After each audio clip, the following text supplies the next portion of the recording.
जय श्री राम। आशा करता हूँ आप सब कुशल मंगल होंगे। मैं हूँ आपका अपना राजवीर सारस्वत। प्रिय भक्तों, भारतवर्ष की इस पावन भूमि पर भगवान के अवतार के साथ साथ बड़े बड़े सिद्ध पुरुष, बड़े बड़े तपस्वी, संत जनों ने अपनी मानव देह को हमारे लोक कल्याण के लिए हमेशा धारण किया है। हमारे प्रभु इतने दयालु हैं कि समय समय पर ऐसी विभूतियों को हमारे मार्गदर्शन हेतु इस पृथ्वी पर भेजते ही रहते हैं। आइए आजकल वर्तमान की बात करें। वर्तमान में भी हिमालय की सुदूर कंदराओं में बड़े बड़े सिद्ध पुरुष आज भी बैठे हुए हैं। काशी नगरी दुनिया का सबसे पुराना शहर, दुनिया की सबसे पुरानी सभ्यता, दुनिया की सबसे पुरानी संस्कृति, बाबा भोलेनाथ की वो नगरी आज भी हमें हर समय प्रेरित करती रहती है धर्म संस्कारों के प्रति, उस ईश्वर के प्रति, भगवान शिव के प्रति, आदिदेव महादेव के प्रति। वर्तमान की हम बात करें, ऐसी ही एक विभूति ने भी जन्म लिया, जिन्होंने लोक ईश्वर की प्रेरणा से लोक कल्याण का बीड़ा उठाया। अपनी भौतिक शिक्षा, स्कूली शिक्षा, कॉलेज की शिक्षा पूरी करने के बाद हमारे मानव कल्याण के लिए उन्होंने अपना जीवन समर्पित किया। उन्होंने नकारात्मक शक्तियों को दूर करने का जो प्रण लिया, उसको देखने के लिए, उसको जांचने के लिए हम स्वयं गए। जब हमने जांचने का बीड़ा उठाया, हमारा कोई मकसद नहीं था। हमने ये जानना चाहा कि कहीं कोई झूठ तो नहीं है, कहीं कोई फरेब तो नहीं है, क्योंकि हिंदुस्तान को किसी भी फरेब से आज़ादी दिलाने का ही हमारा मकसद था। लोगों को सही राह दिखाने का मकसद था। प्रिय भक्तों, समय था 15 अगस्त 2020। इस संत की खोज में, जिनका नाम मन्नू भैया था, हमने चुपचाप बीड़ा उठाया उनसे मिलने का। आखिर ये करते क्या हैं, इनके पास वो शक्ति क्या है और किस तरह से इनकी जाप विधि है, क्या क्रिया करते हैं। हमने समय चुना शाम का।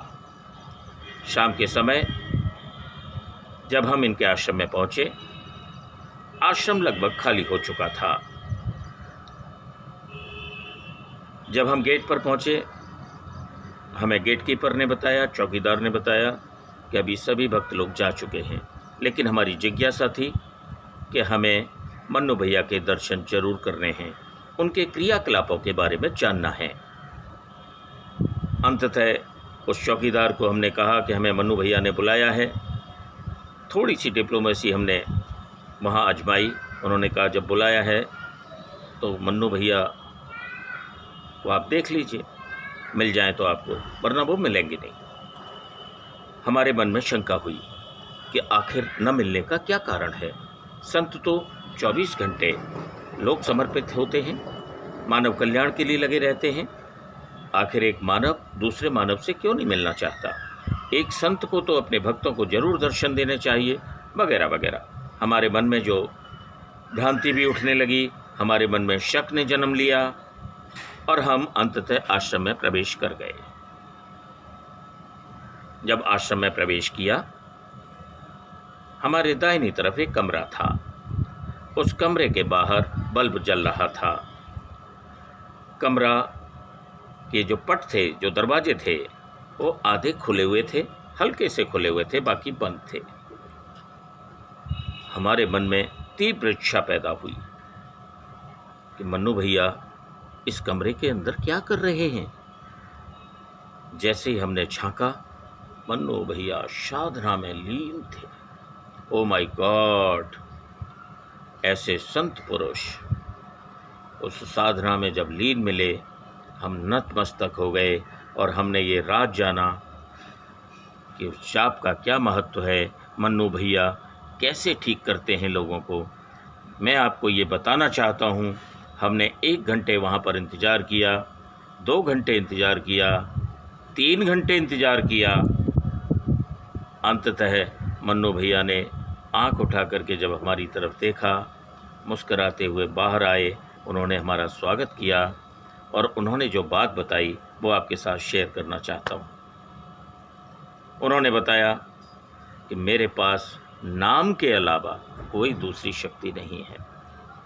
मैं नाम जप से ही इतनी ऊर्जा उत्पन्न कर लेता हूँ कि नकारात्मक शक्ति कहीं पर ठहर ही नहीं सकती और भारतवर्ष की भूमि से नकारात्मकता को हटाना ही मेरा परम उद्देश्य है। इस कार्य में ईश्वर मेरी शनिदेव महाराज साक्षात मदद करते हैं। प्रिय भक्तों, नाम जप की महिमा हमने मन्नू भैया से सीखी और आपके साथ शेयर की। आशा करते हैं कि आप जरूर नाम जप में विश्वास करेंगे, अपने जीवन को सर्वोत्तम बनाएंगे, ऐसी हमारी कामना है। आगे भविष्य में हमें जो जो नई नई जानकारी मिलती रहेंगी हम आपके साथ शेयर जरूर करेंगे। आप हमारा हौसला बढ़ाइए, हमारे चैनल को लाइक करें, सब्सक्राइब करें और अपने रिश्तेदारों को, अपने जानने वालों को आवश्यक रूप से भेजें। यही हमारी प्रार्थना है। धन्यवाद। नमस्कार।